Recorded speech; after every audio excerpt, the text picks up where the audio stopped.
Evening again, Year 11. Just thought I'd do another quick video. You might wonder why I'm doing so many this evening. I'm hoping to do a whole load of new ones just tonight, tomorrow night, and last night for the exam. Also, I'm sat here watching Liverpool in Istanbul, so I thought I'd rather make life useful and do something worthwhile rather than watch this absolute bilge on TV. So, just going to do a quick one on something I think might come up, or I've made a habit of bringing this up in the last couple of years. It's basically the Berlin Airlift and the Berlin Wall. So, just to talk quickly about the Berlin Airlift first of all. So, I've done a little PowerPoint just to kind of go through what the main things have to do with the Berlin Airlift. So, first of all, Berlin Airlift is where Stalin blockades all roads and railway lines in and out of Berlin.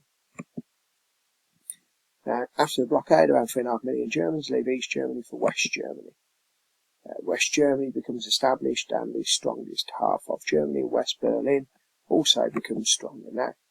Communism is introduced into the East and in East Berlin. Now, there's a few things to remember that trigger off the airlift itself. And the main one is a new currency is introduced in West Berlin.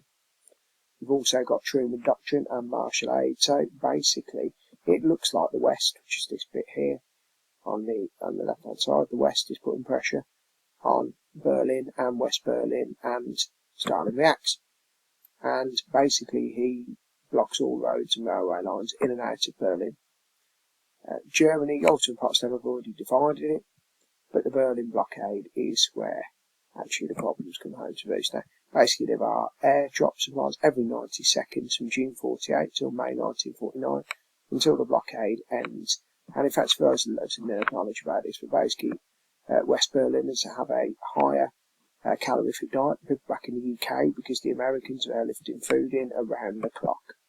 And the last thing is, obviously, the consequence is you end up with two sides of Germany. One is significantly worse than the other, so the east side of Germany is significantly worse than the west. So hopefully that gives you a bit of an idea about the Berlin blockade. It's the first major event between capitalism and communism, USA and USSR, East and West Germany.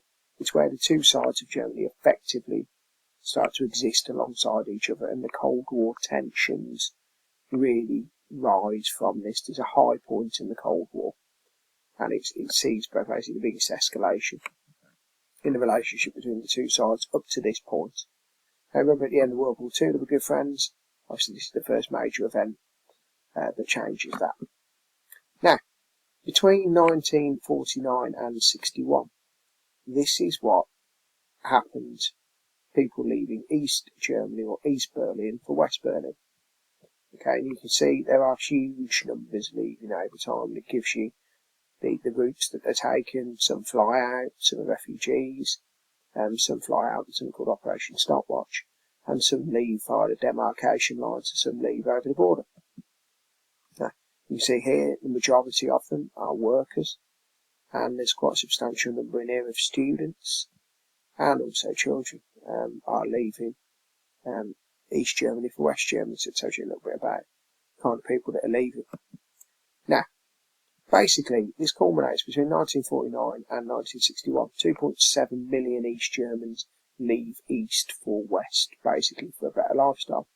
This makes communism look bad. So Khrushchev, and I can't tell you about the bit that I usually tell you about Khrushchev and what he says about Berlin, because I'll probably get censored from YouTube.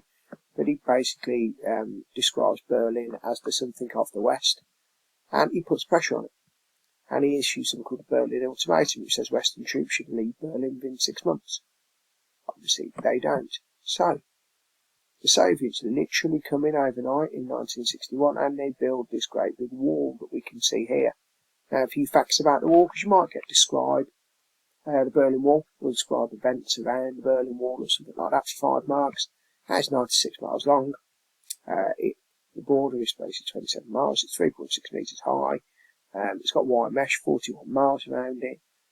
302 watchtowers. 192 people are killed crossing one side to the other.